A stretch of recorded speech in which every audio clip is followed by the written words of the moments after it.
Hello, എല്ലാവർക്കും എന്റെ YouTube ചാനലിലേക്ക് സ്വാഗതം. അപ്പൊ ഞാൻ ഇന്ന് സംസാരിക്കാൻ പോകുന്നത് വൈറ്റമിൻ സി സപ്ലിമെന്റിനെ കുറിച്ചാണ്. അപ്പൊ മിക്ക ആൾക്കാർക്കും ഉള്ളൊരു സംശയമാണ്, വൈറ്റമിൻ സി സപ്ലിമെന്റ് എടുത്തു കഴിഞ്ഞാൽ സ്കിൻ ബ്രൈറ്റനിങ് ആകുമോ എന്നുള്ളത്. സ്കിൻ ബ്രൈറ്റനിങ് ആണ്, അല്ലാതെ വൈറ്റനിങ് അല്ല.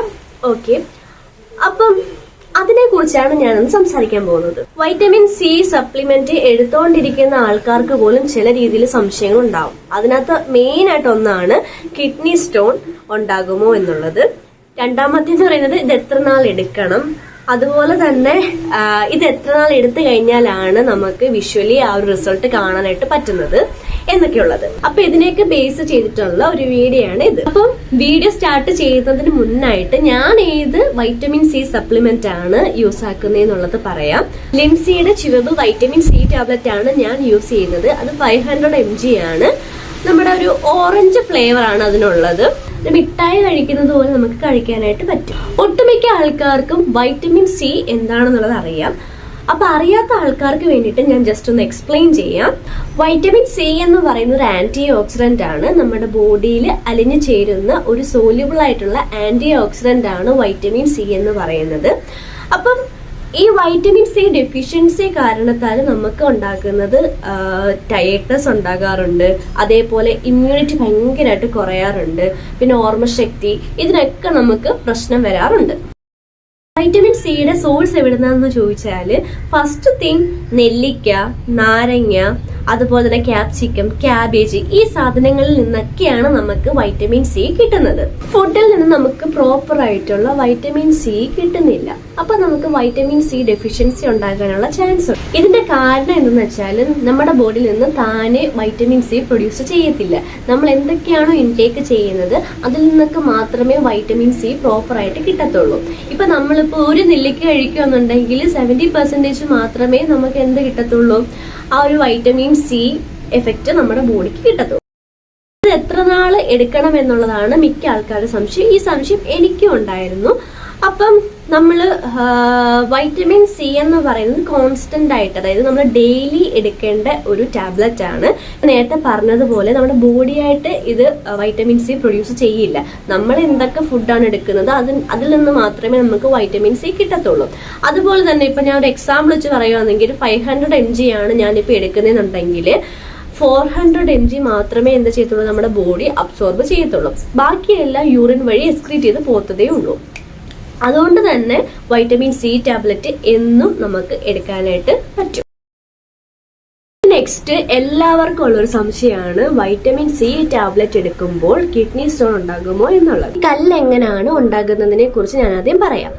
അപ്പം ഈ കാൽഷ്യം ഓക്സാലേറ്റ്, യൂറിക് ആസിഡ് പോലുള്ള ധാതുക്കളും ഉപ്പിന്റെയും ശേഖരണം കൊണ്ടാണ് ഈ കല്ല് ഉണ്ടാകുന്നത്. അപ്പൊ ഇതിന്റെയൊക്കെ അളവ് കൂടുതലാണെന്നുണ്ടെങ്കിൽ അത് സ്റ്റോൺ ആയിട്ട് മാറും. പക്ഷെ അതിന്റെ അളവ് ഭയങ്കര കുറവാണെന്നുണ്ടെങ്കിൽ യൂറിൻ വഴിയോ അല്ലെന്നുണ്ടെങ്കിൽ വെള്ളത്തിലൂടെയൊക്കെ ഇത് എക്സ്ക്രീറ്റ് ചെയ്തങ്ങ് പൊക്കോളും. കിഡ്നി സ്റ്റോൺ ഉണ്ടാക്കാനുള്ള മെയിൻ റീസൺസ് എന്തൊക്കെയാന്ന് വെച്ചാല്, ആദ്യത്തെ റീസൺ എന്ന് പറയുന്നത് നമ്മൾ പ്രോപ്പർ ആയിട്ട് വെള്ളം കുടിക്കാണ്ടിരിക്കുമ്പോഴത്തേക്കാണ് നമുക്ക് കിഡ്നി സ്റ്റോൺ ഉണ്ടാകുന്നത്.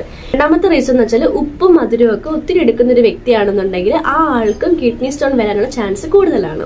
ഇനി ഒബിസിറ്റി ഉള്ള ആൾക്കാർക്ക് വരാനുള്ള ചാൻസ് ഉണ്ട്. അതുപോലെ തന്നെ ഹെറിഡിറ്ററി ആയിട്ടും വരാനുള്ള ചാൻസ് ഉണ്ട്. അപ്പൊ ഇതൊക്കെ കൊണ്ടാണ് കിഡ്നി സ്റ്റോൺ മെയിൻലി നമുക്ക് വരുന്നത്.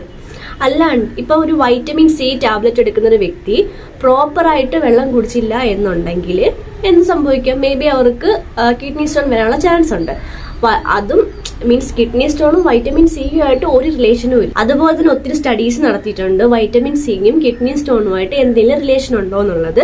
അതിൽ നിന്ന് നമുക്ക് പ്രോപ്പർ ആയിട്ട് മനസ്സിലാക്കാനായിട്ട് പറ്റും വൈറ്റമിൻ സിയും അതുപോലെ തന്നെ കിഡ്നി സ്റ്റോണുമായിട്ട് ഒരു റിലേഷനും ഇല്ല എന്നുള്ളത്. അപ്പൊ ഞാൻ പറഞ്ഞ കാര്യങ്ങൾ നിങ്ങൾക്ക് മനസ്സിലായെന്ന് കരുതുന്നു. ചുരുക്കി പറയുകയാണെന്നുണ്ടെങ്കിൽ വൈറ്റമിൻ സി ടാബ്ലറ്റ് എടുത്തു കഴിഞ്ഞാൽ കിഡ്നി സ്റ്റോൺ ഉണ്ടാകത്തില്ല. ഇനി നമുക്ക് ഇതിന്റെ സൈഡ് എഫക്റ്റിനെ കുറിച്ച് പറയാം. ചില ആൾക്കാർക്ക് ഈ വൈറ്റമിൻ സി ടാബ്ലറ്റ് എടുക്കുമ്പോഴത്തേക്ക് ഗ്യാസ്ട്രിക് ഇറിറ്റേഷൻസും കാര്യങ്ങളൊക്കെ ഉണ്ടാകാറുണ്ട്. അതെന്താന്ന് വെച്ചാൽ ടാബ്ലറ്റ് എടുക്കുമ്പോഴത്തേക്ക് ഡൈജസ്റ്റീവ് സിസ്റ്റത്തിനകത്ത് ചെന്നിട്ട് എന്താ ചെയ്യും, സോലിബിൾ ആവാതെ ഇങ്ങനെ കിടക്കുമ്പോഴത്തേക്ക് എന്താ സംഭവിക്കുന്നത്, വോമിറ്റിംഗ് ഉണ്ടാകും. അതേപോലെ തന്നെ ഗ്യാസ്ട്രിക് ഇറിറ്റേഷൻസ് കാര്യങ്ങളൊക്കെ ഉണ്ടാകാറുണ്ട്. അപ്പൊ ഇങ്ങനെയുള്ള ആൾക്കാർക്ക് വേണ്ടിയിട്ട് ബഫേർഡ് വൈറ്റമിൻ സി സപ്ലിമെന്റ് ഉണ്ട്. അതിന്റെ ലിങ്ക് ഞാൻ കിട്ടുവാണെന്നെങ്കിൽ കൊടുത്തേക്കാം. അടുത്തൊരു സംശയമാണ് മിക്ക ആൾക്കാരുടെ ഈ ഒരു സ്കിൻ ബ്രൈറ്റനിങ് എഫക്റ്റ് എത്ര നാൾ വൈറ്റമിൻ സി യൂസ് ചെയ്താലേ നമുക്ക് കിട്ടും എന്നുള്ളത്. അത് ഒരു 3 months നമ്മൾ കറക്റ്റ് ആയിട്ട് കഴിക്കുകയാണെന്നുണ്ടെങ്കിൽ നമുക്ക് ആ ഒരു എഫക്റ്റ് ഇതിനുള്ളിൽ കാണാനായിട്ട് പറ്റും. അതുപോലെ തന്നെ ഇത് എപ്പോൾ വേണമെങ്കിലും നമുക്ക് എടുക്കാവുന്നതാണ്. രാവിലെ എടുക്കാം, അല്ലെങ്കിൽ ഉച്ചയ്ക്ക് എടുക്കാം, വൈകിട്ട് എടുക്കാം, അങ്ങനെയൊക്കെ. ഞാൻ എടുത്തോണ്ടിരുന്ന ടൈം എന്ന് പറയുന്നത് വൈകിട്ടാണ്. എല്ലാ ദിവസവും വൈകിട്ടാണ് ഞാൻ കഴിക്കാറുണ്ടായിരുന്നത്. അങ്ങനെ ഒരു ഫിക്സ്ഡ് ടൈമിൽ നമ്മൾ എടുക്കുകയാണെന്നുണ്ടെങ്കിൽ കുറച്ചും കൂടി നമുക്ക് എഫക്റ്റീവ് ആയിരിക്കും. അതുപോലെ തന്നെ ഫുഡ് കഴിച്ചതിന് ശേഷം മാത്രമേ നമ്മൾ ഈ ഒരു വൈറ്റമിൻ സി ടാബ്ലറ്റ് എടുക്കാവൂ. ഇതാണ് ഞാൻ യൂസ് ആക്കുന്ന ടാബ്ലറ്റ്. ഇതിനകത്ത് 15 എണ്ണം ഉണ്ട്. 15 എണ്ണത്തിന് 26 രൂപയാണ് ആയത്. ഇത് നല്ല അഫോർഡബിൾ ആയിട്ടുള്ള ഒരു ടാബ്ലറ്റ് ആണ്. എല്ലാവർക്കും അതുകൊണ്ട് മേടിക്കാനും പറ്റും. ഇനി ഒരു സ്കിൻ ട്രാൻസ്ഫോർമേഷൻ ചെയ്യാനായിട്ട് ആഗ്രഹിക്കുന്ന ആൾക്കാരാണെന്നുണ്ടെങ്കിൽ ഫസ്റ്റ് ചെയ്യേണ്ടത് ഷുഗർ കട്ടാണ്. പിന്നെ സ്കിൻ കെയർ ഫോളോ ചെയ്യുക. 3ാമത് വൈറ്റമിൻ സി സപ്ലിമെന്റും കൂടി എടുക്കുക. അപ്പൊ ഇത് തന്നെ, ഈ 3 കാര്യങ്ങൾ തന്നെ കറക്റ്റ് ആയിട്ട് ഫോളോ ചെയ്യുവാണെന്നുണ്ടെങ്കിൽ നിങ്ങൾക്ക് അതിന്റെ മാറ്റം നിങ്ങളുടെ സ്കിന്നകത്ത് കാണാനായിട്ട് പറ്റും. പിന്നെ നമുക്കിത് എങ്ങനെ കഴിക്കുന്നതും കൂടി നോക്കാം.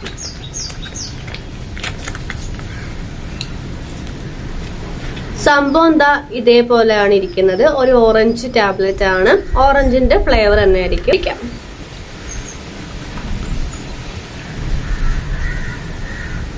ഒരു മിഠായി കഴിക്കുന്ന പോലെ കഴിച്ചാൽ മതി. പിന്നെ ഇത് കടിച്ചു പൊട്ടിക്കാൻ നിൽക്കല്, അലിയിച്ച് വേണം കഴിക്കാനായിട്ട്. ഞാൻ പറഞ്ഞ കാര്യങ്ങളെല്ലാം നിങ്ങൾക്ക് മനസ്സിലായെന്ന് കരുതുന്നു. അപ്പൊ ഇത്രയുള്ള വീഡിയോ. Okay, by.